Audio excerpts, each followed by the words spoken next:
Hello, welcome to the Let's Talk Kids Health Facebook Live Show, Episode 3. I'm Dr. Narissa Bauer, your host, and I'm a behavioral pediatrician and blogger of Let's Talk Kids Health. The concept of the show is to disseminate information about behavioral health and wellness for children and family. Every week, I plan to bring you topics and guests to help me advance this mission so that we can all talk together. Remember, if you are viewing this live, you'll have the opportunity to post comments and ask questions of my guest. The replay will be immediately available when we end the broadcast so you can share with lots of friends and family. Okay, so without further ado, I want to introduce this week's guest. Dr. Shelly Flais is a practicing pediatrician, mom to 4, including twins, American Academy of Pediatrics parenting book author and media spokesperson, as well as an assistant professor of pediatrics at Northwest University Feinberg School of Medicine. Her AAP book, Raising Twins, is now in its 3rd edition. Dr. Flais is also a food allergy advocate and a childhood cancer mom, and she promotes evidence-based medicine balanced with a realistic parenting approach. So thank you so much for joining the show, Dr. Shelly Flais. I'm so happy to have you. Thank you for having me, Dr. Bauer. I'm so excited to be here to talk about my favorite subject. I know I could hear you every time I posted about this coming up in the past week. Like, woo, I could just feel your energy. So I'm so excited to have you on.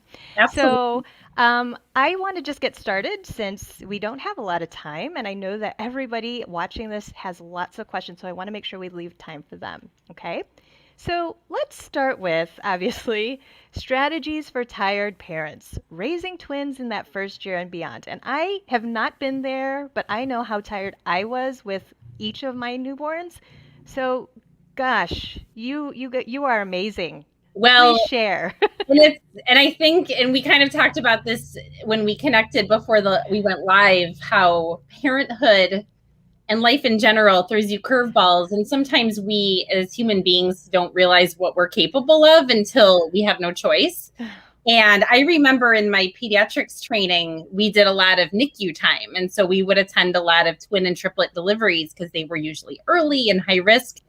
And I remember watching the parents like, wow, this is a lot of work. And little did I know what was in my future, because my identical twins were total shock. Sometimes you have a clue because a lot of us have different journeys to parenthood, and either through fertility or situations, we have an idea that we might have twins or triplets. But for me, it was a total shock. And I had a 1-year-old at the time. There's only 18 months between my oldest and my middle guys. And so I think that kind of emotionally readying yourself for that, and to know to take it one day at a time and to prioritize. And as pediatricians, you and I both advocate for safety first, and to streamline what infants need in the first weeks and months of life. And I think mentally and then logistically, it helps us navigate those first few months. Babies, really, when you come down to it, newborns especially, they eat a lot and they sleep a lot. And so a big theme, especially in my book, Raising Twins, is to coordinate those 2 main activities as much as possible. If your babies were born early and spent any time in the intensive care unit, the NICU is actually wonderful at kind of getting that schedule going, which families can continue at home. But for those of us who have full-term twin babies who the hospital says, okay, good luck, bye. Goodbye. And you're like, really? I'm just going to go home with these people? Like, there's more driver's ed education than being sent home with 2 newborns, but we did it.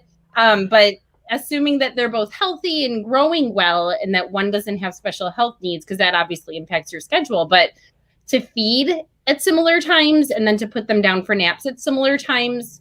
And even identical twins are unique individuals, so they may not be on that same schedule. But my mantra was, when one woke up to eat, wake them both up to eat. And interestingly, for my sons, in the first couple of weeks of life, it was always one of my boys to wake up first. And I honestly looked at his brother and thought, you're lucky you're a twin, because would you ever eat? Because I felt guilty waking him up, but then they soon get on that schedule. Babies need to eat, especially if it's breast milk, 8 to 12 times in 24 hours. So it's very much a cycle of eat, diaper change, burp, upright time, then go back down for a nap.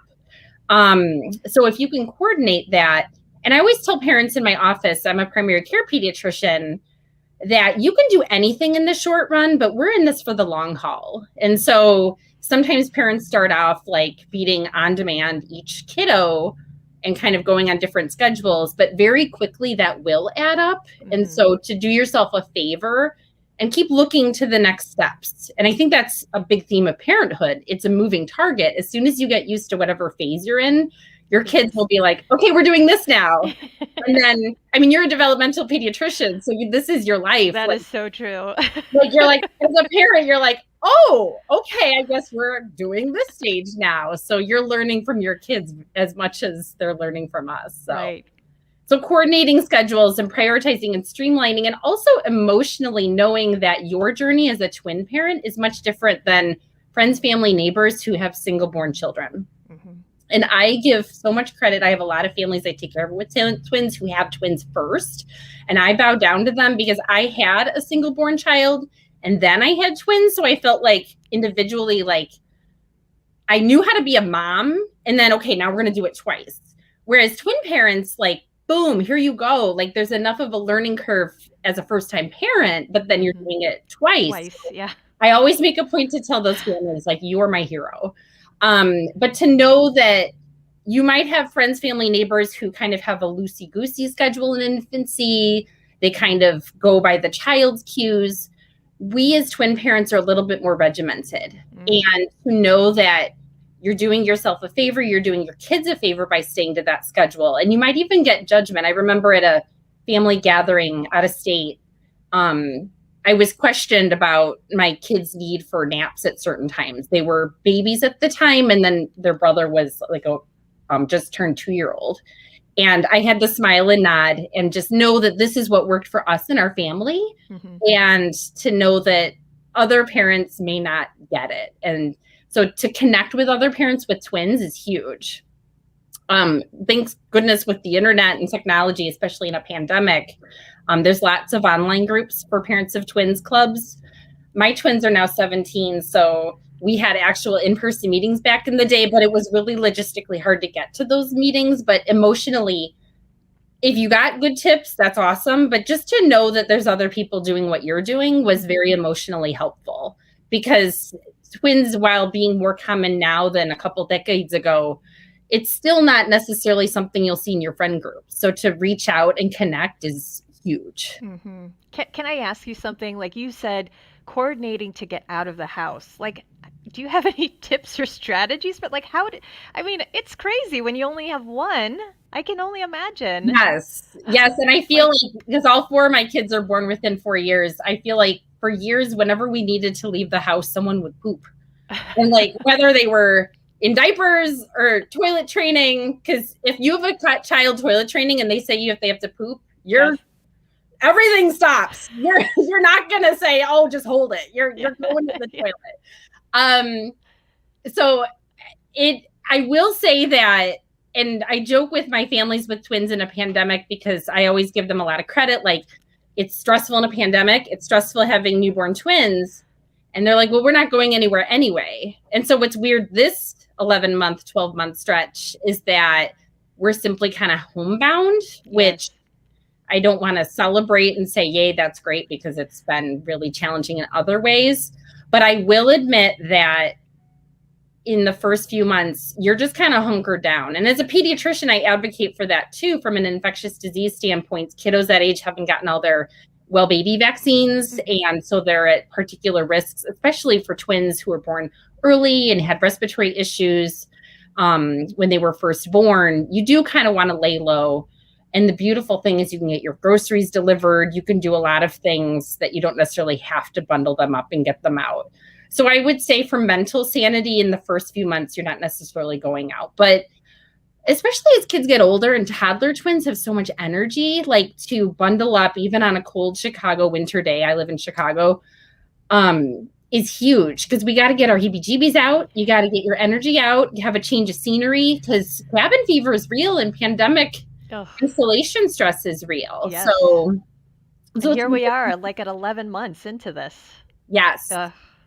Yes. And I do feel like this time of year, just winter anyway, but especially through in the pandemic, a lot of us are having some of the emotional and mental stress with that. And so I tell families at all ages, toddler, preschooler, even myself, I'm, in my 40s, we're like puppies who need to be run outside for good behavior, and sometimes just that change of scenery, some fresh air, some outdoor time, really changes the mood. So your question was about like coordinating for outings. It's a lot of work, but the benefits can be really huge. So it's worth it. Mm-hmm. So I would encourage, I remember when my guys were babies and our oldest was a toddler, we went to like a sandwich shop, something casual. And it was like coordinating, I don't even know, like some major war effort. I don't know. Like logistically, there were so many details. And there was a couple, and obviously it's a pandemic, so not a lot of states have dine-in restaurants right now, but this was a million years ago. This older couple was kind of observing us the whole time. And I will admit, like, I kind of thought they were judging a little bit because my kids were being kids. And they finished their meal and the gentleman walked over and said, "We have twins too. They're in their 30s and they enjoyed watching us because it brought back a flood of memories for them." And so at the time I thought I was being judged. It ended up being this beautiful experience. And I remembered thinking, like, was it worth it to go out and just to have that interaction? And it's interesting because when you're pregnant with twins and when you have twins, you're a celebrity. Everyone in the world comes to you and says, "Oh, are they twins?" No, they just have two babies the same age. Sorry, my sarcasm is coming through. But you end up seeing a lot of people who are a twin, like they're an adult who grew up as a twin or they have twins. And the stories they share, and it's always so fascinating, and it definitely helps you on your journey. And I remember meeting these people and thinking, wow, you have adult twins. You must know everything. Now that I have 17-year-old twins, I'm realizing it goes so fast. Yeah. We're just winging it. Somehow we got here. Yes. We did it. Yes. Yay. So if you don't mind, I'm going to transition us to the second question here. So, thinking about how to promote resilience as your kids grow and then getting through, those inevitable mishaps that are going to happen, right? What do you have to say about this? I would say one of our themes when you have multiples is to embrace the chaos because it's just it's just kind of managing the big picture and safety first. So it's in a way, it's a good thing because there will be mishaps. Yeah. And especially I'm thinking about all the times they went to school. I remember one of the times one of my twins was sick and I brought his twin to school and the school called and they're like, "You didn't report Andrew sick." And I was like, "Oh, I drove someone to school." Like it didn't even occur to me to call the school and tell them because I went to the school. So we as parents are going to screw up all the time. And I've always made a point to show, model that for my kids to show them life goes on and the world continues to revolve and it's okay. And how do we manage it and navigate it? If you hear a motor, my son is blowing our driveway. So I don't know if that's picking up on the microphone, but the beauty of twins is they get older and they do your work for you. But anyway, I actually wrote about this. I think it made it in my book, Raising Twins, how we were having a stressful week. It was a Friday night. And I think I love cooking, but I decided to just make a frozen pizza. And I don't know what happened, but somehow I managed to burn this frozen pizza. Like, how do you do that? That's really pathetic, but I did. And there was the kitchen filled with smoke. We were safe. We were all fine. But the alarms went off and my kids were quite young at the time. And that was a teachable moment. I could have panicked and screamed right along with those smoke alarms, but I chose to make a conscious decision like, okay, here's something went wrong. We're safe. What do we do? And so I'm like, everybody, we got to open windows. Look at all this smoke. Oh my gosh. And I kind of made it like more of a lighthearted joke. I mean, obviously we were safe. So I don't want to make a joke about a potentially dangerous situation, but we were safe. I pulled the burnt pizza out of the oven and we all kind of worked together. And I just was trying to model that. And I feel like as the years has progressed, it's only served them well. And I think also when you have twins, multiples, and other kids, the kids learn right away that the world doesn't revolve around them. And that's probably a good thing. I always tell my families in my office, like, the world could use a couple more people who realize the world doesn't revolve around them. So patience, waiting your turn, sharing.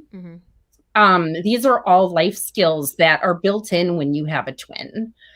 Because even as newborns, you cannot change two infants' diapers at the same time.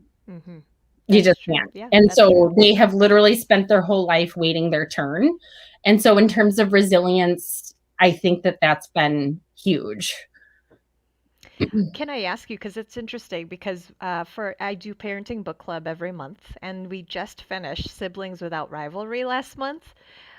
Were there any issues with rivalry, either among the twins or your other kids?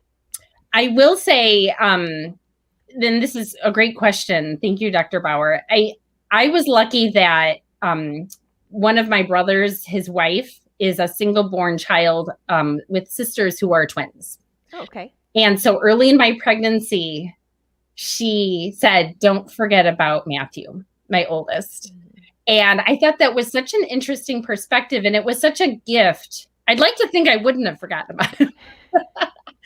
But it was very early on in this journey to hear from the sibling of twins was so valuable, because I think as parents, whether it's twins or whatever our kids' issues are, to put yourself in their position. Even when it comes to twins dressing identically and sharing a birthday cake, when I talk to adults who grew up as a twin, the things that they talk about growing up, I think that parents of twins and in any situation would really benefit from. So to hear that perspective really opened my eyes early on in my journey. And so I've always tried to look at the perspective.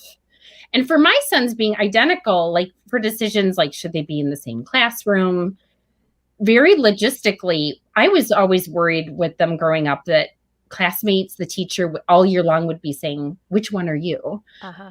So we fostered their individuality for many reasons, but also from an emotional developmental standpoint, we wanted them to have the tools to be independent, to not necessarily rely on their twin, because sometimes in a twin relationship, one can be more of a caretaker, the other can take a back role. And so if they're in the same classroom, that can impact, like kindergarten, first grade, it impacts their burgeoning relationships with their peers, that sort of thing. So that was something that we were and I, as a parent, was very focused on whether my kids were twins or single born to kind of nurture their individuality.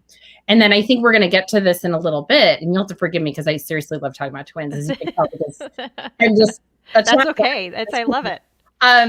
But one-on-one time is huge. Yes. And I feel like so much of parenthood, having 4 kids, and it's something I struggle with. I'm a working mom, and we don't, you have to make the time. It's not going to present itself. But those are the moments when you really tap into each kid's feelings and opinions and thoughts, and you come away from the experience with a new perspective. So that is really huge. And I think in terms of to circle back to your question about resilience and rivalry specifically, if each kid knows that they have access to you as an individual, that cuts down on those rivalry feelings. But also, I would point out, at any given point, one of your kids may need you more than the other. Right. So there's like seasons to parenthood. And so there might be a stretch or an illness, for example. And my family was challenged. My daughter's doing great, but she is a Hodgkin lymphoma survivor. She's in remission and she's doing great, thank goodness. But that was a challenge for us, that the focus was on her. We were taking her to chemotherapy at the Children's Hospital that was an hour away. It was a challenging time for our family. And I think that A, the relationships that we had built, and B, my kids knowing, they had lifelong experience with taking turns and knowing their turn would come. I think that all that work I had put in the years prior came to pass. And so now that she's healthy, I'm again circling back and working on that individual time again. Yeah. Can I just, I'm so glad she's doing well. I'm But I just also wanted to say, I hear this a lot. As a behavioral pediatrician, I talk a lot about the importance of time in and like, how do you do that with 4 kids, right? I mean, parents are like, well, how, like, I only have so much time in the day, and I have to do One-on-one four time? different times, right? Yeah. Like, what strategies or how do you do that? It has evolved over time. And in infancy, I mentioned how you can only change one diaper at a time. Yes. And as crazy as it sounds, maximizing that time and talking with your child. And I feel it's interesting because now that my twins are 17, smartphones weren't as much of a thing back then as they are now. And I can't emphasize enough that we as parents need to put the phones away and minimize distractions and be present. In the first year of life, the child's best toy is a loving caregiver, a loving parent. And so to have the interaction, it sounds so simple, but it's profound in how effective it can be. So having a conversation or singing a song or counting toes when you're changing an infant's diaper, that's connection. That is the background for everything. The neurons, the development, birth to 5. Dr. Bowen's really preaching to the choir. Developmental pediatrician, but it's like mind-boggling how much is laid down in the first couple of years of life. So those moments matter. As time evolved, I remember I had a trusted teenager in our neighborhood who I had kind of included as a mother's helper because we didn't have family. My parents had moved to one of my brothers out of state. So in terms of like trusting someone to manage all these people, I had her come at times when I was home just to kind of learn the schedule and get cozy with the kids. So then I started this thing where when I was off on Friday afternoons, I would take one child out to lunch. Oh. And she'd hang out with my other kids. Uh-huh. And so that was more like preschool, kindergarten, and it was just us. And I'd let the kid choose the restaurant. And then when my twins were in preschool, one needed stitches.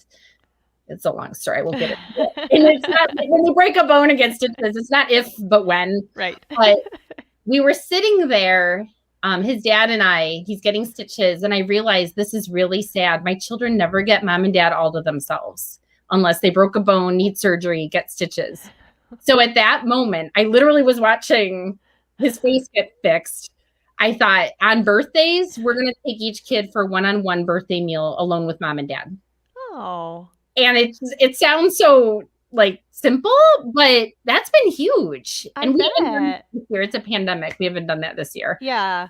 But they choose the restaurant and it's again something that it's gonna happen.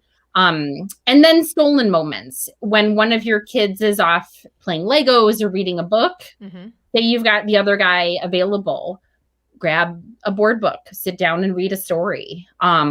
You see a bird out the window, like pick up your kid, scoop them up, have a conversation about it.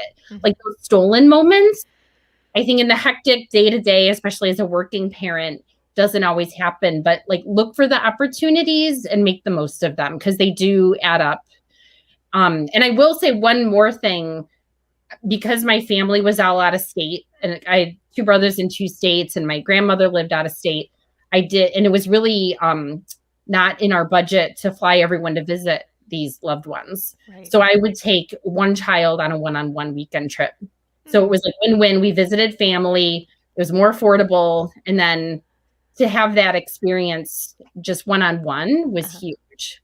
So those big moments like birthdays, the trips, that's like more global, I suppose. But to look for those everyday moments matters. Yeah. I love that. Thank you for sharing those tips. I think the viewers will really value those because I wouldn't have even thought to do so many different individualized big, And I will say they were pretty young when we did that lunch routine, but I made it very clear. We had a paper family calendar. I love paper. I will never get rid of my paper calendar. But the beauty of it was I would write each kid's name on each Friday. Yes. And so they were jealous and they were like, you're going to lunch with Matthew? And, they'd be like, Mom, but then they could see their turn was coming. Yeah, so everybody has one. Yes. And then as we got in that groove, that was summers because my wonderful now adulting mother's helper, was actually able to do this. And so this wasn't year round by any means, but they got the groove and they saw that their turn came. And so in terms of rivalry, that was huge too. It's so huge. Yeah, it's so huge. And for you to do that with 4 children, absolutely wonderful. And I love the fact that you even noticed too that one-on-one time with mom and dad. Really important. Really important. Yes. And you shouldn't have to open things.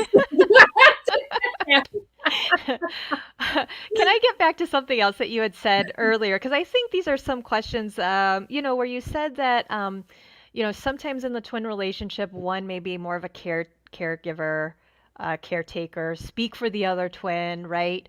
Do you routinely then recommend that all twin or triplet families consider keeping their children in separate classrooms and doing all of that? Because I think sometimes parents come and they say, "Oh, the school recommended that, but I'm not sure," so. Right. And great question, because every family is unique. Every twin situation is unique. So it's very dependent. I take care of a lot of boy-girl twins where classmates don't even realize they're related, let alone brother and sister, let alone twins. I've had several of my twin patients. I think she was 9 at the time. Just incredulous, like, and I said something like, do classmates ever ask you about your twin or whatever? And she's like, they don't even know she's my sister. Oh, no. And actually those were girl-girl twins. So if they're fraternal or boy-girl, clearly it's a different dynamic, although personality-wise it might be an issue. So I always encourage families to kind of look at the issues. For some families in the younger ages, and I'll say with the elephant in the room, the global pandemic, there's been a lot of school closures. Kids aren't doing their normal preschool and kindergarten routines. So this is a year where we kind of need to pivot back. We might need to reevaluate and have a situation in place the next year or so, and then go from there. Right. And if you're having difficulty transitioning to school in the first place, it might be helpful for them to be together. But it requires a lot of communication. Teachers are awesome, and they will let you know if there's too much dependence. I have plenty of twins who are in the same classroom who are independent and have their own friend groups and do their own thing. And when it's free playtime, for example, they're doing their own thing, and the teacher's like, yeah, it's not a problem. Conversely, if parents have good communication with the teacher, they can hear if there's some patterns being set up that they're not, they're always gravitating to each other. One takes over, then that's something that year to year you can absolutely keep reevaluating. But also to know, in the context of this global pandemic, the decisions you make right now they might need to be necessary right now. It may not be forever. Right. Yeah. I actually have heard of several families with twins choosing to pod together and keeping them in that, just for obvious reasons during the pandemic. And for a lot of us with the pandemic, hybrid schools, because my younger kids are in public high school, and actually they split up the alphabet, and they intentionally kept families just in terms of COVID exposures. They want to minimize the blending. And so it keeps the families together. So in the next year or so, we might not even have that choice. And that's okay, because we can keep reevaluating and going from there. Can I ask, because I think as they age, what was like maybe one of the bigger challenges that you were surprised about, but a win? Do you have any of those stories to share with us? I bet you have a lot. I think it's ironic, because I always wanted 4 kids. I didn't realize 2 of them would be 2 minutes apart. So taking the long view, it was actually the best thing ever, because especially as a working mom, I only had 3 pregnancies. I got a buy one, get one free offer, I always joke it's like the best buy one, get one free ever. And I feel like I've learned skills. I feel strongly that if you can raise twins or triplets, you can do anything. And I was very nervous in pregnancy. And part of why I wrote the book is that I got every book there was at the time about raising twins. And I felt like they were a little bit doom and gloom and like, oh, it's going to be hard. Yeah, I know. That's why I'm reading this book. I need a little help. And I felt like if you're pretty, prioritize and keep the big picture in mind, it's absolutely doable and it'll be the best journey. And you just have to be open to that journey and that learning process. But I feel like as an individual, I've learned skills about prioritizing and budgeting my time. And even when my daughter went through her cancer journey, some of the skills I had developed during my twins' first year of life and navigating all that came to play with navigating a major illness.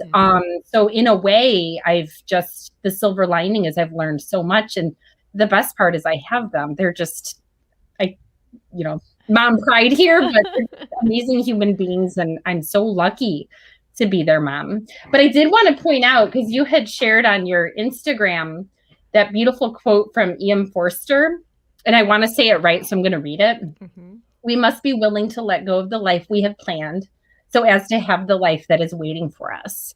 So you posted that on Monday, and that really spoke to me. And I'd never heard that quote from that author in that way.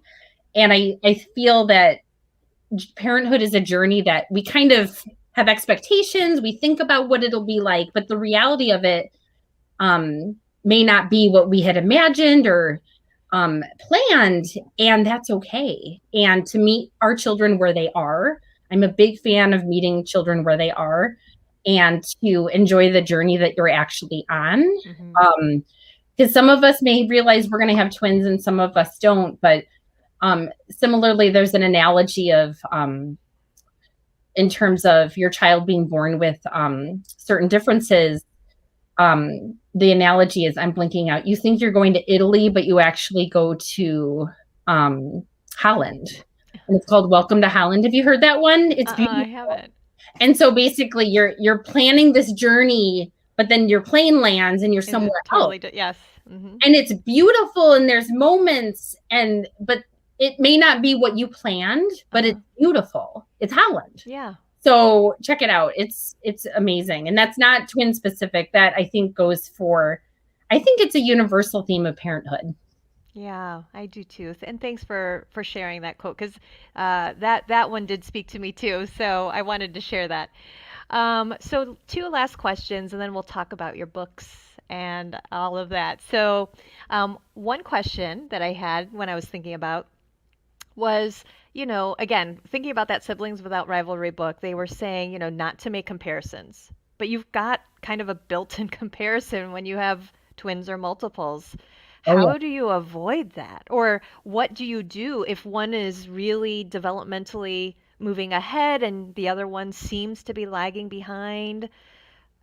First and foremost, to know that every kid is a unique individual and there is a range of normal development. Mm-hmm. And I'm not good at this because I remember when one of my kids sat independently a full month before his brother, I was really worried.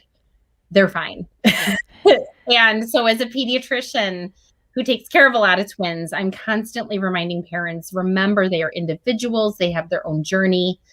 It is possible that one might have health needs or developmental delays that are more significant compared to the other. Totally. I recommend families talk to their pediatrician, see what's within normal. But as an example, walking. Mm-hmm. First steps, anywhere from 9 months to 18 months is considered within normal range of development. That is an impressive range. Yes, huge. Or then other things like riding a bike without training wheels. To know as a parent, it is going to, one will do it before the other. And that's just how it's going to be. And to try to chill out a bit, that's me talking to myself, relax and enjoy the journey and know that the other kid will get there.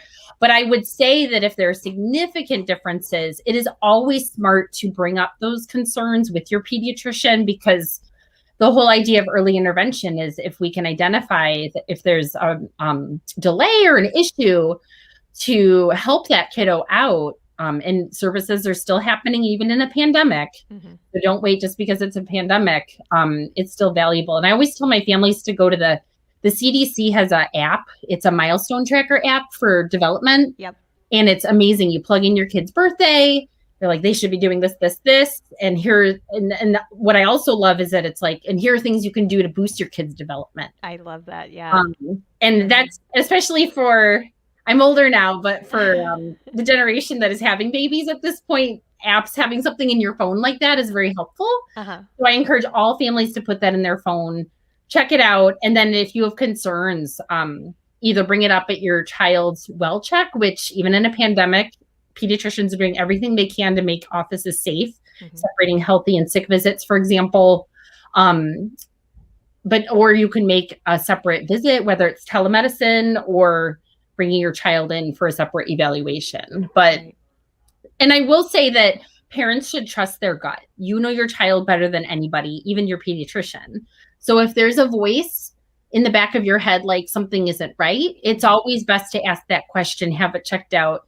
Better that it be nothing than as opposed to something is going on and we missed it. Right. And as you said, early intervention is key in those situations, especially. So I always tell parents to do that too, as far as like trusting that mommy radar. There is no question that's a silly question. I mean, sometimes it's just better to just ask.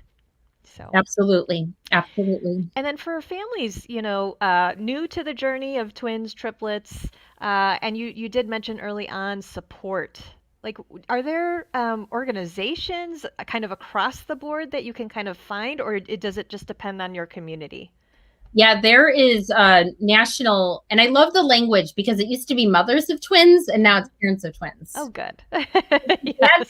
Don't forget those dads. And I love that inclusive language, but there's a national organization with local chapters and you can actually Google it, get on their website. You enter your zip code and you get hooked up with people. And like I was saying, the times that I was able to go to a meeting in person was immensely gratifying because to just sit in a room full of people. And I remember specifically for me having twins who were only 18 months younger than their older sibling, I thought I was the only person on the planet to have 3 under 2. And the woman I sat next to was going to have her twins within the same year as her oldest.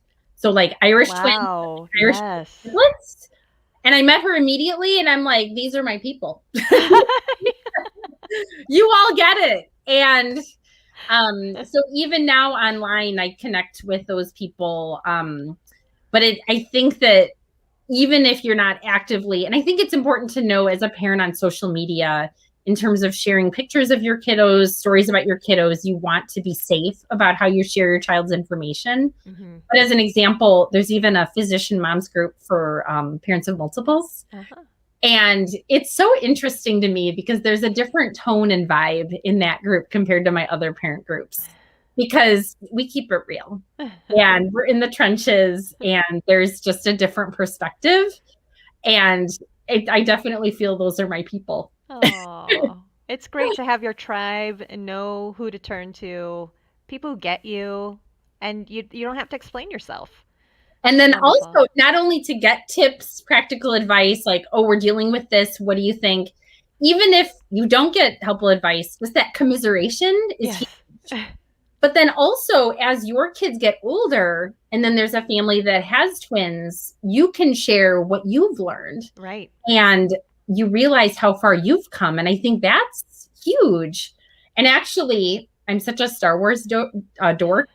I open in my book, Raising Twins, Luke and Leia from Star Wars are twins. Yes.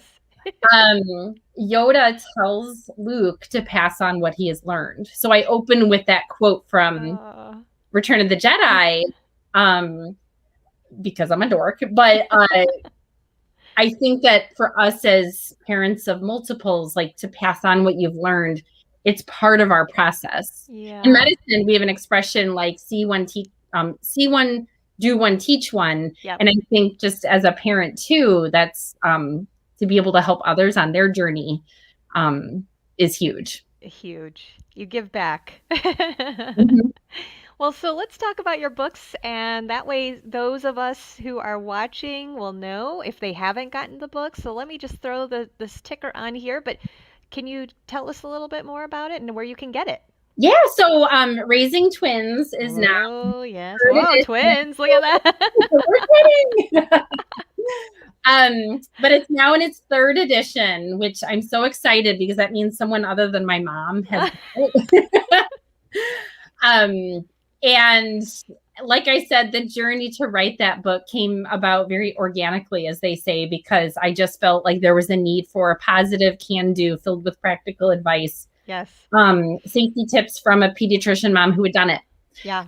So I'm so proud. That's like my baby. In addition, like I have 4 actual babies, but that's my 5th baby. But thankfully, because it's the American Academy of Pediatrics, and you can actually get it at the American Academy of Pediatrics website, the bookstore, or on Amazon. But it led to other opportunities, including being editor-in-chief of Caring for Your School-Age Child. This is for 5 to 12-year-olds. As a pediatrician, Dr. Bauer, you're well familiar with the owner's manual. We have a birth to 5, and then this is the continuation 5 to 12.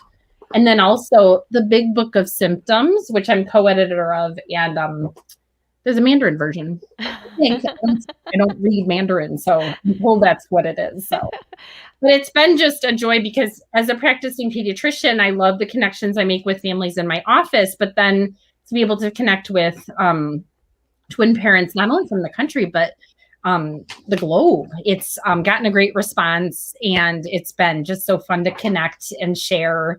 And if I could have helped one family somewhere, then it's worth it. Yeah, yeah. Well, congratulations to you. And I do want to point out, like I have my own signed copy. Uh, but I love just the fact that you have twin tips in there. Like, I mean, you read like traditional parenting books, but then you have this other like, hey, but with twins. Yeah. And I always tell family it's chronologic, and we're busy. And no one has time to sit and read a 300-page book, but it goes chapter by chapter. It starts off with pregnancy and preparing. You'll read the chunk that you're in and then worry about the other stuff. Or if you're feeling ambitious, we talked earlier about like planning ahead and knowing that things will keep evolving. Then you can read the next chapter and be ready for the changes that will come. And interestingly, the longest chapter in the twins book is the toddler chapter. So the newborn period has its own challenges, but honestly, the toddler chapter, I think the length speaks for itself on all the transitions and navigating that is required in that time period. Yeah, yeah. And I'm glad you bring that up because it's so, as pediatricians, as you know, we need to screen parents for postpartum depression, especially in that first year of life. But actually, I was part of a work group that was writing clinical care guidelines, and I've been following the research about this. I mean, it's really important to not just think about that first year, but as children get into that toddler year, you need to be mindful of that because, parents are like, oh, finally made it. And then all of a sudden, like you said, they're doing other things. They're moving, they're walking, they're running, they're getting into stuff. And it just requires a new set of parenting skills that, absolutely, so we need to be mindful of just how our parents are doing all the time. And it's interesting because it gets easier with time, but it evolves and it's different because I feel like the first year of life, it's more logistics and manpower. But then it's really, as toddler on, you're nurturing them as human beings and individuals and fostering their personality and helping them feel heard. And these are such important parts of a child's life and has meaning for decades to come. So to have that ability to share that with your child and have that impact, it's huge. And I think it's a challenging time for parents, with no doubt about it, having gone through it myself. But to know that it will keep evolving. What they need that day and that week, they won't necessarily need in a year, and you'll be on to the next thing. So, yeah. Well, thank you so much for all of these tips, tricks, your personal experience, I think, and as a pediatrician too, I mean, to know, like, people assume you just know because you're a doctor, right? So I love that you've kept it real. You can laugh about it. I mean, I just love it. I love your energy. I've enjoyed having our discussion today. So thank you so much. Thank you, Dr. Bauer. Yes. Well, and I do want to just close on for next week. I will be talking with Dr. Jillian Wise about neuropsychology and pediatrics, when and how. So, if you have any suggestions for future topics or guests, please feel free to reach out to me at letstalkkidshealth@gmail.com or drop me a comment below or message me on social media. So, again, thank you so much, Dr. Flais, for your time, your generosity, and that's it for now. See you next week.